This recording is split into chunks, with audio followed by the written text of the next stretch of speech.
Emma's Universe podcast.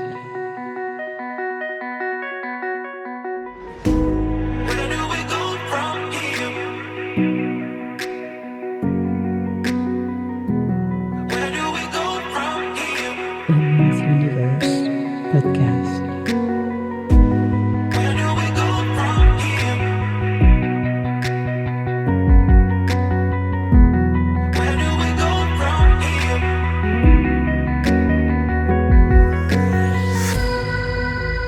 Emma's Universe podcast.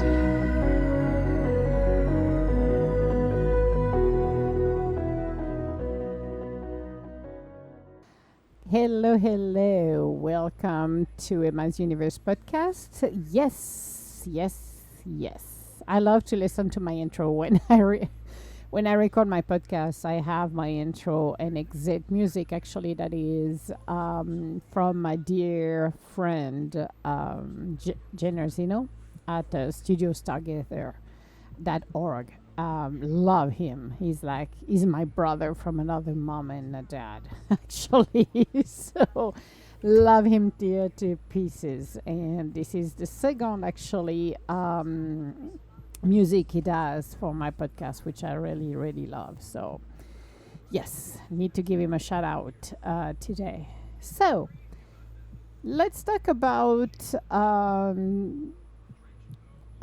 what are we going to be talking about? Let's talk about the hidden cost of overachieving and why success doesn't always equal fulfillment. So we're gonna dive deep into the unseen corners of personal growth, transformation, and what it truly means to live a meaningful life. And today we're exploring something a little more hidden but deeply personal for many of us. So this is why I call it the hidden cost of achieving, why success doesn't always equal fulfillment. If you ever been praised for your productivity, admired for your accomplishment, or even envied for how much you get done, but still felt like something was or is missing, you're not alone. Let's unpack why being an overachiever isn't always a golden ticket to peace and joy, and what we can do about it. Yes. So let's start with the trap of achievement because it could be an addiction. So let's start with the truth many people whispers about, but few say out loud. Achieving or overachieving, I would say, can become an addiction. Yes. We are taught from a young age to strive, perform, hustle. We chase degrees, promotion, recognition, perfection. And while achieving can be incredibly rewarding, for sure, there is a fine line between striving for excellence and becoming a prisoner to our own goals. I want you to ask yourself, do you feel restless when you're not working on something? I would say yes. I was yesterday. I was actually yesterday. I have not had much day off. I do work every day, 7 days a week, but I do take some time during the day to relax, enjoy life, blah blah blah. However, yesterday I'm like, okay, I want this as a freaking day off, and it was Sunday, and I'm like, I need a freaking day off, and I feel restless. I'm like, okay, I need to do something, and I didn't want it to do because I was tired. I was integrating some of the energy and stuff like that I've been doing. And I'm like, no, you need to rest to integrate everything. And, once a while, it's nice to do nothing. But I felt restless. I could not stop. It's like, okay, I need to do something. I'm like, no, you need to slow down. And I could not do it very well yesterday. There is days I'm like, oops, I'm doing nothing. It's awesome. Yesterday, could not. Because I already have some stuff I wanted to do, and I did already this morning, extremely early. Thank God, because it's going to start to rain, or it's already overcast right now here. So I got everything that I wanted to get it done. Actually, I got it done in like 2 hours. And it should take about 4 or 5 hours. I'm like, in 2 hours, I'm going to get the things done because this is what I do. So that did not help the case, or my case in particular. Now, the other question I have is, do you measure your worth by how productive you've been? No, I don't think I do that. But some people do actually measure their worth by how much how much they accomplished for today. If their goal were met, it's like you're becoming a robot. You're becoming a machine. It's like I need to get this done. Does rest make you feel guilty? At some level, it does. Except I didn't have any ice cream because I would have had ice cream and cookies. That would have been a different story yesterday. But I did not have any because I don't have any in my cupboard or in my freezer. But thinking about it, yes, sometimes we feel guilty because if you rest, you're like, oh my God, I'm missing something. I'm not doing this. I should be doing something else. And being self-employed or have your own business, it's even worse because you're not only working there, but you're married to your work. You're married to your business as well. So a lot of people don't understand when their partners start their own business or start their business or running their own business, it is you're married to your business as well. So you have to learn to balance between your personal life and your professional life. Now, those questions, so do you feel restless when you're not working on something? Do you measure your worth by how productive you've been? And the last one, does rest make you feel guilty? These are signs that success might be costing you something deeper: your peace of mind, your connection to yourself, and even your relationships. See? Think about it. Your peace of mind, because you're always thinking, you're not unplugging, and you have to unplug. Your brain at one point of time is gonna have to unplug. If you're doing this, you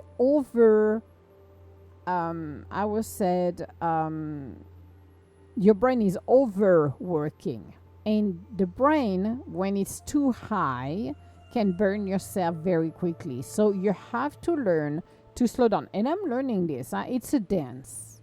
See it as a dance between doing what you're supposed to do or want to do of your goals and meet your goals, but learn to balance. Because I went to, in my 20s, in my 30s, even in my 40s, actually, yeah, that's sad.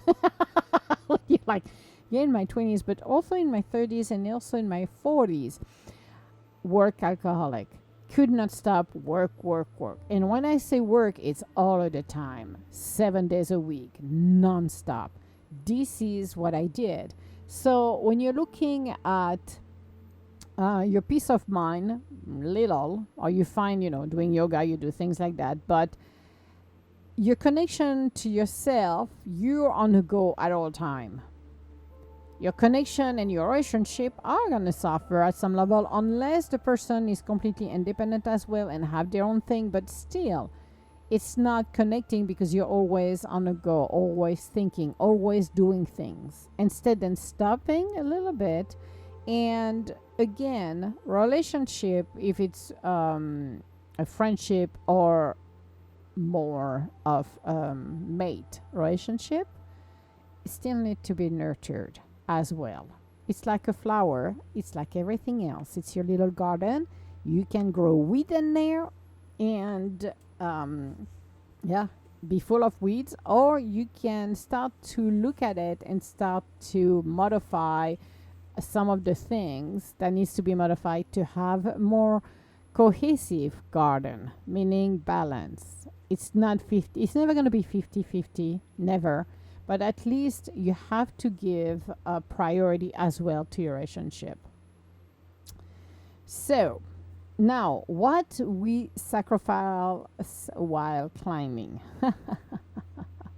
That's a good one, this one. Many overachievers sacrifice rest, relationship, and even authenticity. So true. We silence our bodies when they scream for stillness. We bypass emotions that don't serve our productivity, and we might even compromise value just to hit the next milestone. And I've seen it too many times. And the most tragic part, sometimes we lose ourselves in the process. We wear our busyness like a badge of honor, forgetting that life isn't just a to do list, it's a journey to be lived.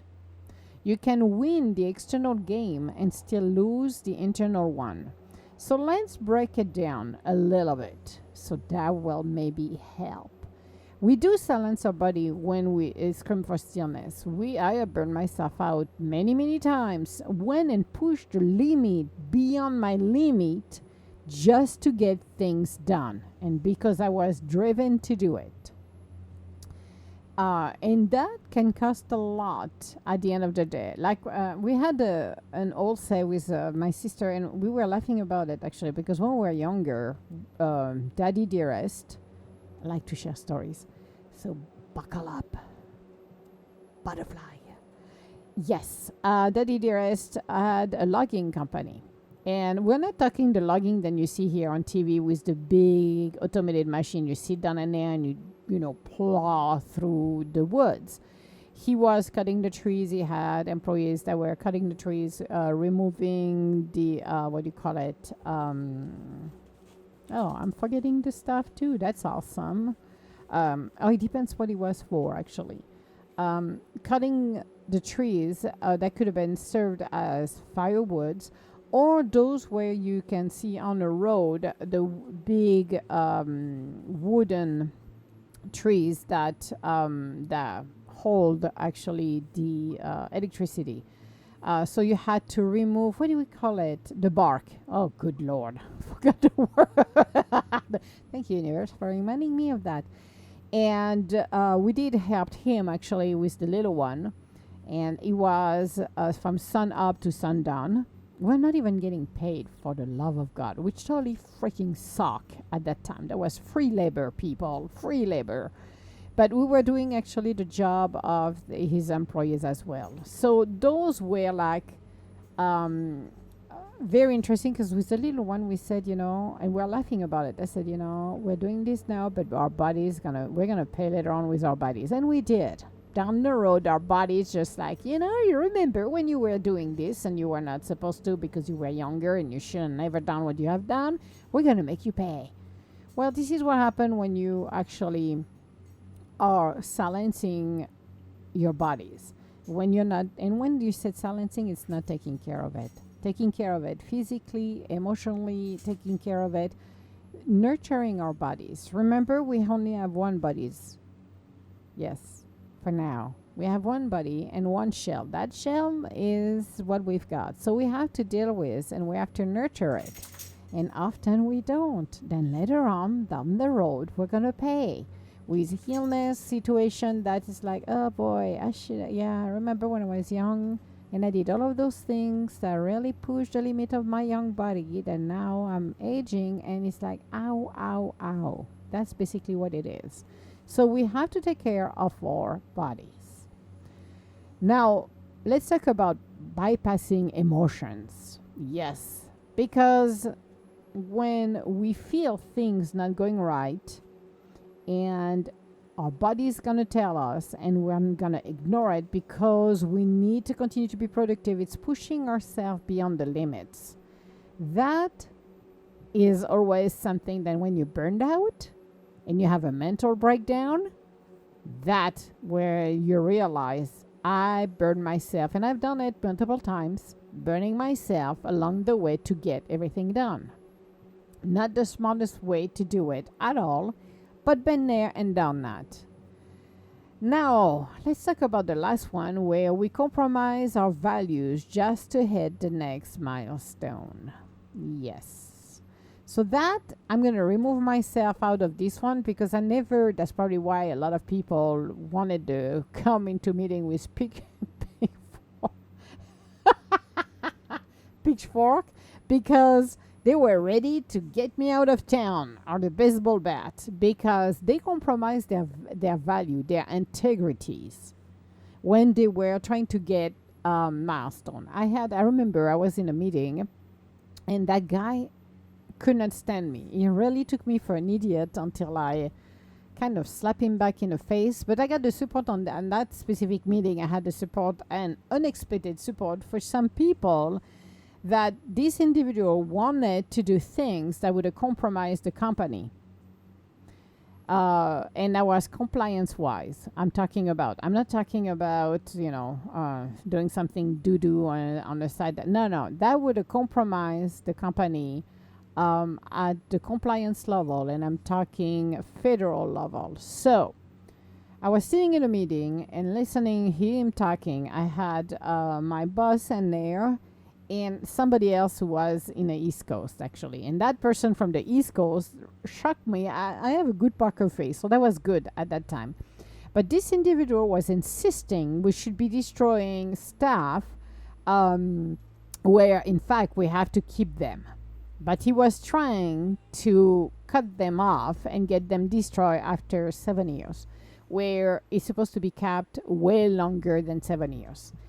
And in that meeting, that individual tried to, again, stop, that situation to be on his side. And luckily, I had somebody on the phone over there who surprised me and said no.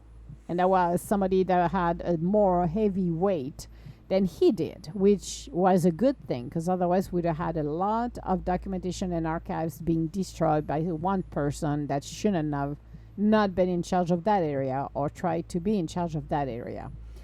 So that is showing little value. And I have seen it quite often. You can see people compromising their own values just to hit the next milestone. And that can be at the level of getting money underneath the table. I have seen that as well from other countries. I'm not going to name them, but people over there, just to get contracts, will say, okay, I give you this if you give me the contract, where they should never get the contract, which they did not, thank God, but compromising their value. What would it take for you to get the next milestone? Are you going to compromise your own values and integrity, or are you going to play the game and have your hands dirty?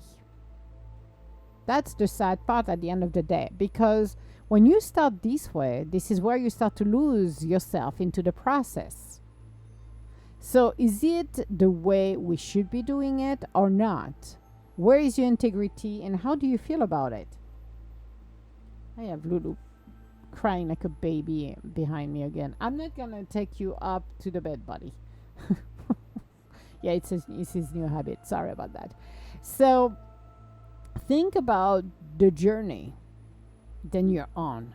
Is it just a to-do list for you, or is it something that you really want to live? Because you can win the external game and it seems like you have it at all, when in fact you don't. And whatever should be essential in our life to balance, you don't. You have one. It's like going from one extreme to the others. You can have it all looking like you got the nice home, you got everything that looks so perfect, but at the end of the day, you're the one to be empty inside of you, because you have only achieved one thing, and it's only work. Been there, done that, actually. Work, focus like a freaking machine, which I wasn't, but seems like it, because I did not learn to balance the personal and the professional.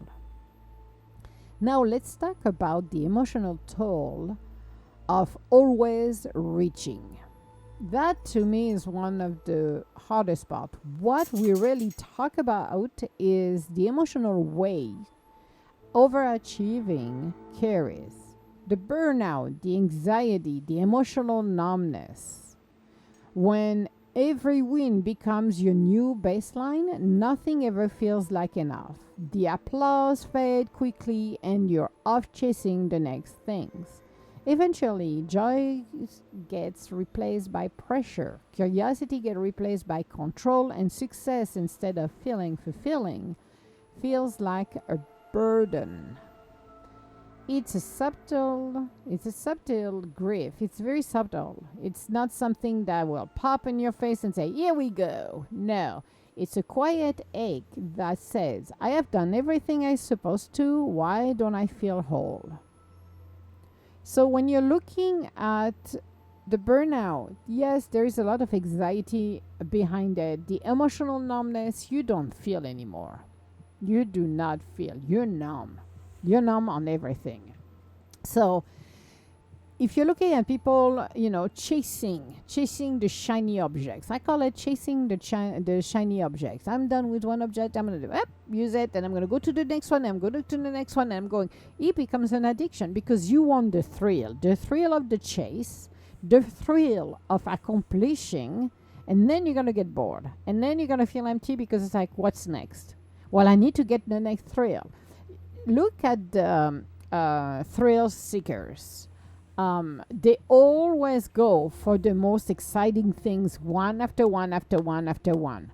When they get their dose of adrenalines, then they have to come down.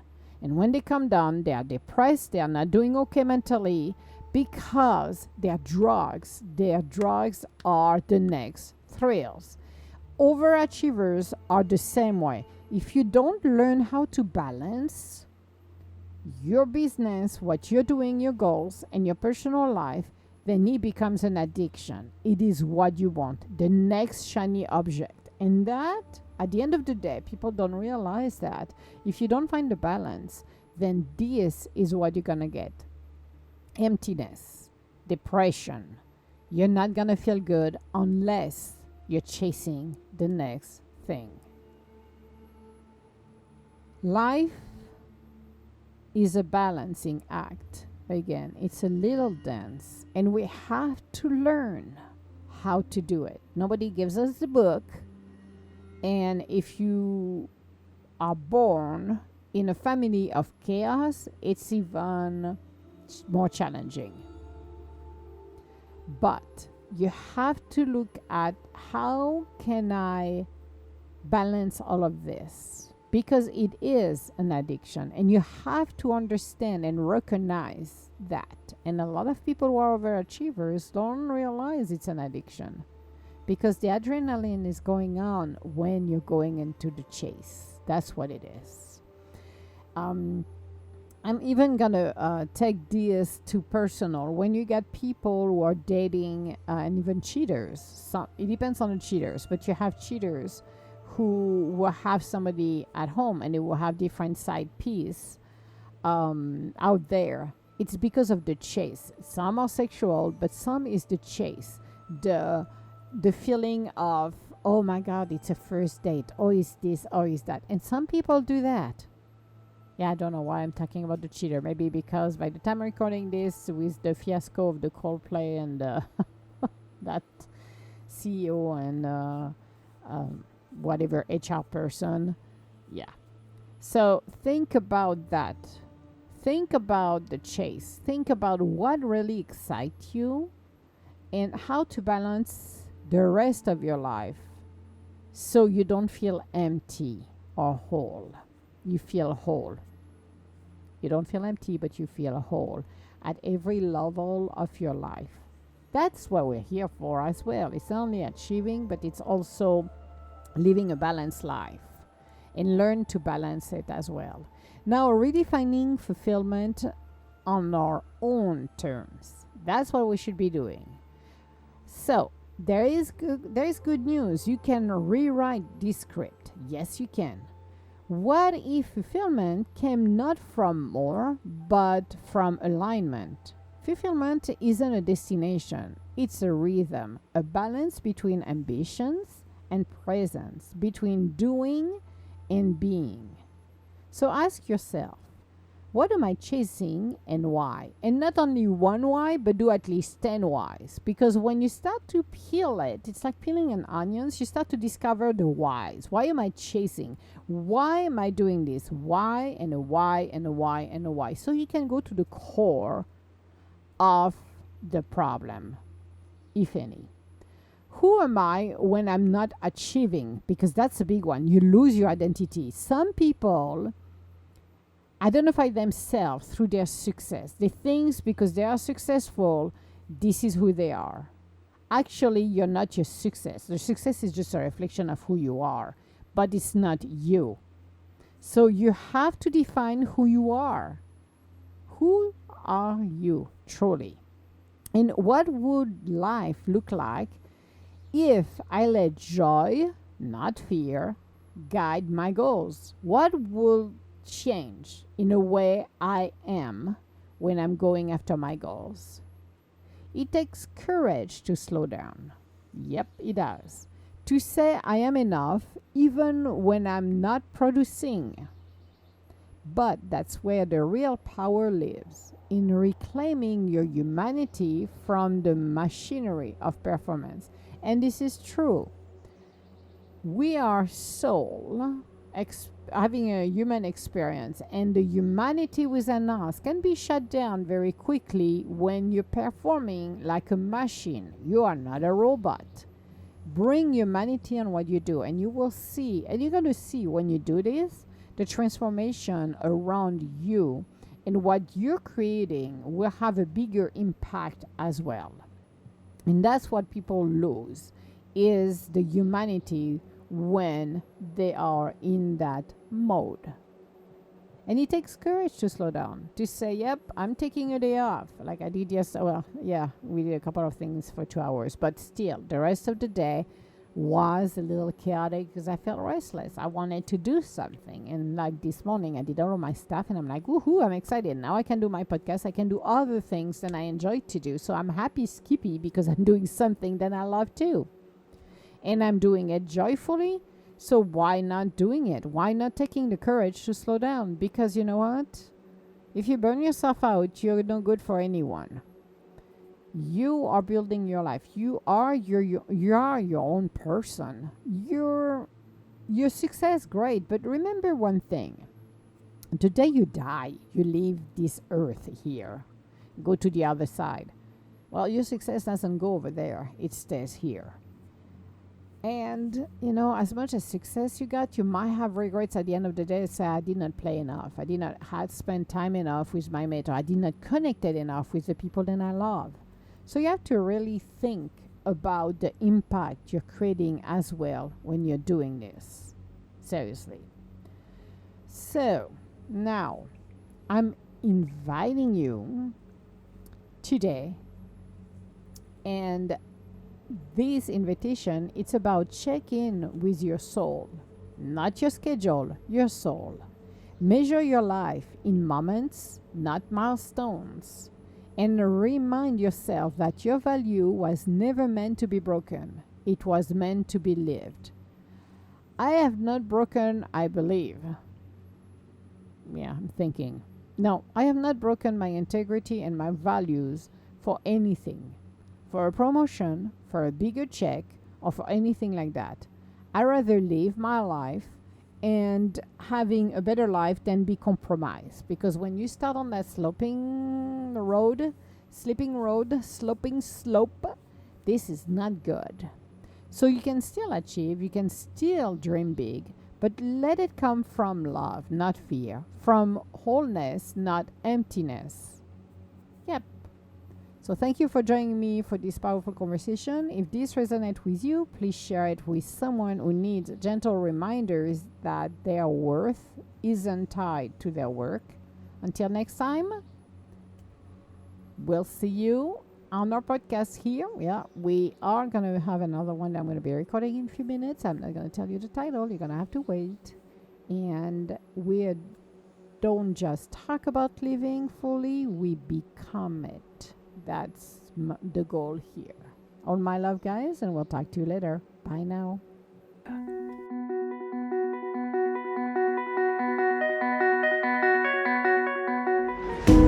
Where do we go from here? Emma's Universe Podcast. Where do we go from here? Where do we go from here? Where do we go from here?